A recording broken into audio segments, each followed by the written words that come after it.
नमस्कार. आपण पाहत आहात अशोक वार्ता न्यूज लाईन मराठी.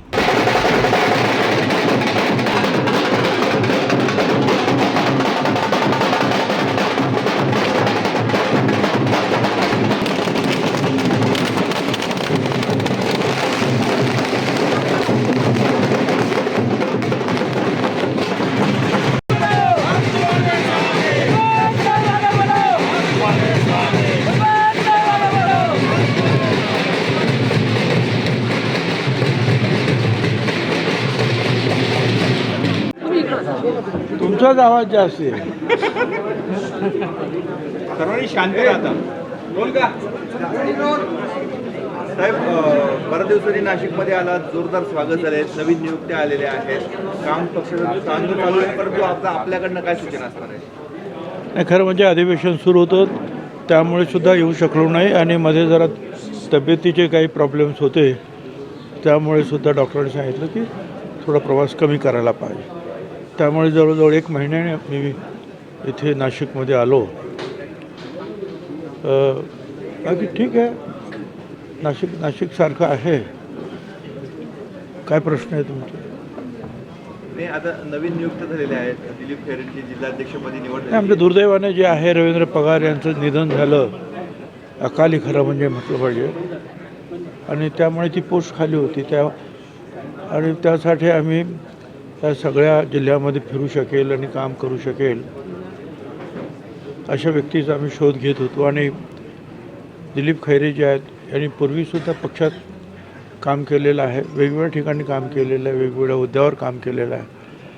त्यामुळे त्यांची सर्वदूर ओळख पण आहे कार्यकर्त्यांबरोबर, आणि सर्व कार्यकर्त्यांना जास्तीत जास्त संघटना बांधण्याचं जे कौशल्य जे आहे ते पण त्यांच्यामध्ये आहे. या सगळ्याचा विचार करून पक्षानं जे आहे त्यांना, आपल्यापर्यंत काय माहिती असेल? मला अजिबात वाटत नाही की पवारसाहेब हे NDAमध्ये येतील. मला किंचितसुद्धा मला वाटत नाही की ते असं होऊ शकेल. एकच आहे की ते ज्या मिटिंगसाठी आले होते सीमा भागातील लढा जो सुरू आहे त्या संदर्भात, त्या जवळचं ऑफिस कुठे बसायला की जिथे कार्यकर्ते किंवा आमदार भेटू शकतील म्हणून ते तिथे बसायला गेल्या, एवढाच त्याचा अर्थ आहे. आणि पवारसाहेब हे 2-3 वेळा मुख्यमंत्री होते राज्याचे, देशाचे नेते आहेत, देशात मंत्री होते. त्यामुळे प्रत्येक ऑफिस हे त्यांच्यासाठी निश्चितपणे काय म्हणतात लाल कार्पेट अंथरायला तयारच असतं की या बसा, बोला, स्वागत करण्यासाठी. त्यात चुकीचं काय आहे? त्याचा अर्थ ते तिकडे जाणार इकडे जाणार असं अजिबात होत नाही. संजय राऊतांनी आज असं म्हटलंय की फडणवीसांनंतर बावनकुळे हे मुख्यमंत्री असतील, कारण बाकी कुठल्याही नेत्यांना स्कोप नाही आहे, त्याच्यामुळे बावनकुळे हे मुख्यमंत्री असतील फडणवीसांनंतर, जर फडणवीस केंद्रात गेले तर.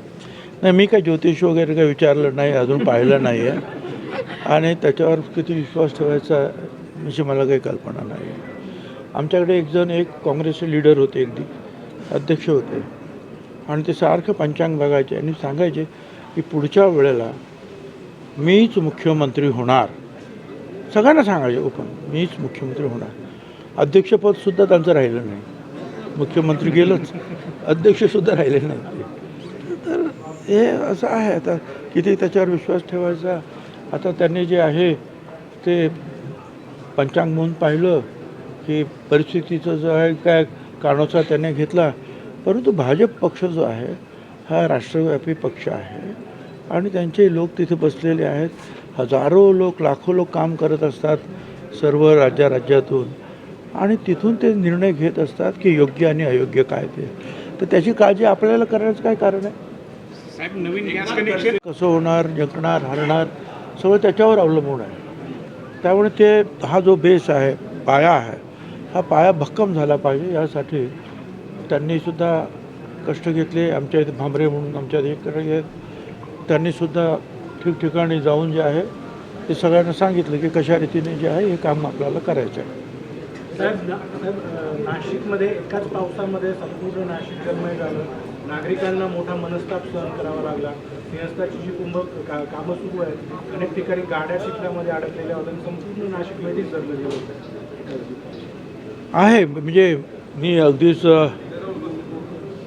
असं सांगणार नाही की सगळं काही व्यवस्थित आहे, कारण मी आता मुंबईवरून आलो आणि सातपूरवरून तिकडे एका लग्नाला गेलो होतो, फार पुढे गेलो होतो ते गोवर्धनला, आणि मी ते पाहिलं गाड्यांची जी आहे ठिकठिकाणी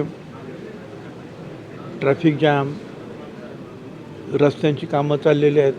रस्त्यांची कामं करायला विरोध नाही, पण कॉन्ट्रॅक्टरला ही एक अट असते की एका भागाचा रस्ता ज्या वेळेला तू कामाला घेतलास त्यावेळेला दुसरा भाग जो आहे तो भाग रस्त्याचा अतिशय चांगल्या प्रकारे गाड्या जाऊ शकतील, रायडेबल ज्याला आपण म्हणतो तो असला पाहिजे. ती त्याची जबाबदारी आहे.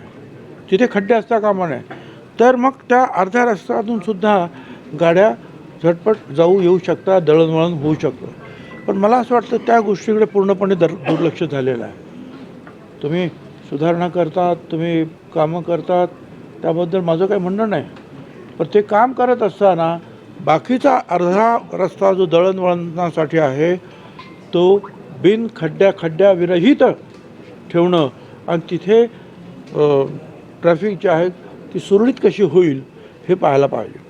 मी अनेक दिवसापासून हेही सांगत आलो आहे की थोडासा पोलीस फोर्स आणि त्याच्याहीपेक्षा जे आहे वॉर्डन्स वगैरे जे आहेत महानगरपालिकेने दिले पाहिजेत.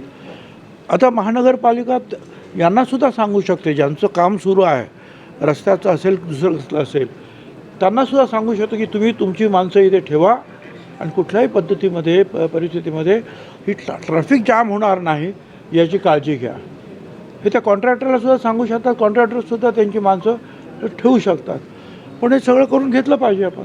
साहेब, यालाच लागून एक प्रश्न आहे. प्रशासनाचा कुठलाही वचक ठेकेदारांवर नाही, प्रशासनाचा कुठलाही वचक संबंधित ठेकेदारांवर नाही आहे, हे वारंवार निदर्शनास आलं आहे याच कामाच्या निमित्तानं. नाही, मला ते काही कल्पना नाही, परंतु वचक ज्याला म्हणतात तो अधिकाऱ्यांनी वचक दाखवायला सुरुवात केली का बरोबर वचक निर्माण होतो. तुकाराम मुंढे एक चांगलं एक उदाहरण आहे तुमच्यासमोर. आपोआपच वचक निर्माण होतो. परंतु अधिकाऱ्यांनीसुद्धा त्या पद्धतीनं जे आहे आपलं काम केलं पाहिजे, काम करून घेतलं पाहिजे. चुकीचं असेल तर त्या ठिकाणी बोट ठेवलं पाहिजे. साहेब, मधल्या काळामध्ये शरद पवार साहेबांनी एकनाथ शिंदेच्या दालनात बैठक घेतली, त्याची